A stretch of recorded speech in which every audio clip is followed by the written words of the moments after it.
Masih sondele, masih sondele. Apabila orang-orang Yahudi dan juga orang-orang Kristian mengetahui yang Rasul terakhir diturunkan kepada mereka adalah seorang yang ummi, tidak pandai membaca dan tidak pandai menulis. Dan sebab apa abang kongsikan latar belakang ini adalah kerana ayat pertama dalam surah Al-Baqarah ialah Alif, Lam, Mim. Apabila Nabi bacakan hanya ayat pertama ini, mereka terus, wow, dia pergi sekolah ke? Sejak bila Nabi Muhammad SAW ini boleh mengenal huruf-huruf ni? Kerana satu-satunya sebab seseorang itu boleh mengenal huruf adalah apabila dia sedang belajar membaca dan menulis. Dan kita boleh lihat di kalangan orang-orang kita yang cakap bahasa kita, tetapi dalam masa yang sama kita tahu dia dalam sepanjang hidup dia tak pernah pergi sekolah, tak pernah berguru, tak pernah belajar membaca dan menulis. Kalau kita cakap dekat depan dia A, B, C, D, E, F sampailah Z, diorang akan tanya, apa benda semua tu? Apa benda M? Apa tu S? Mereka tak tahu apa fungsi huruf-huruf ni sebab mereka tak pernah berguru. Dan sepatutnya ada masalah ni pada Nabi Muhammad SAW kerana memang dia tak pernah pergi sekolah, tak pernah berguru dengan sesiapa pun dalam mereka punya pandangan. Tetapi apabila dibacakan Alif, Lam dan Mim, dia memberikan satu situasi yang sangat pelik sebab mereka akan tanya siapa guru dia? Siapa yang ngajar dia? Dan soalan-soalan ni penting sebab fokusnya akan mengetahui siapa sebenarnya guru Nabi Muhammad SAW, dan dia akan dijawab dalam surah ini juga. Sepanjang surah dia akan berbicara tentang guru Muhammad SAW, iaitu Allah Subhanahu Wa Taala.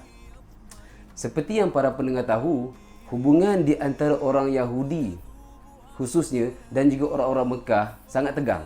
Mereka tak pernah nak bersama. Apabila mereka bersama, mereka akan berlaku perang. Dan kebiasaannya peperangan ini akan dimenangi oleh orang Mekah, bukan orang Yahudi.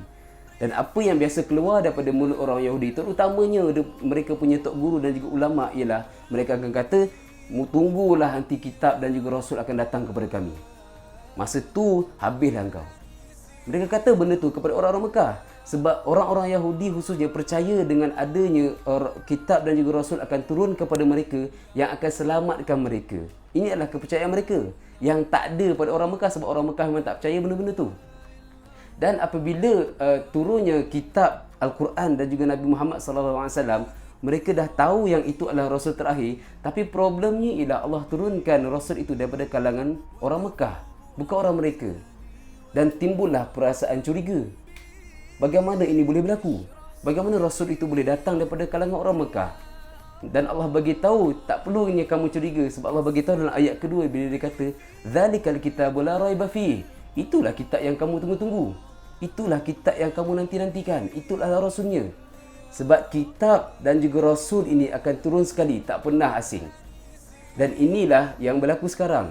Apabila turunnya perasaan curiga tu, Allah bagi tahu dah awal-awal, la raiba fi.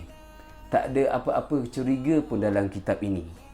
Hudan lil muttaqin. Dia adalah petunjuk yang jelas, malah terang kepada mereka-mereka yang bertakwa.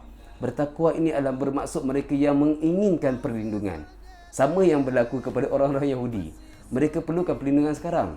Dan ini adalah respon Allah Subhanahu Wa Taala kepada orang-orang Yahudi yang curiga dengan sosok tubuh yang bernama Nabi Muhammad SAW. Inilah Rasulnya, inilah kitabnya. Petunjuk bagi mereka yang menginginkan perlindungan.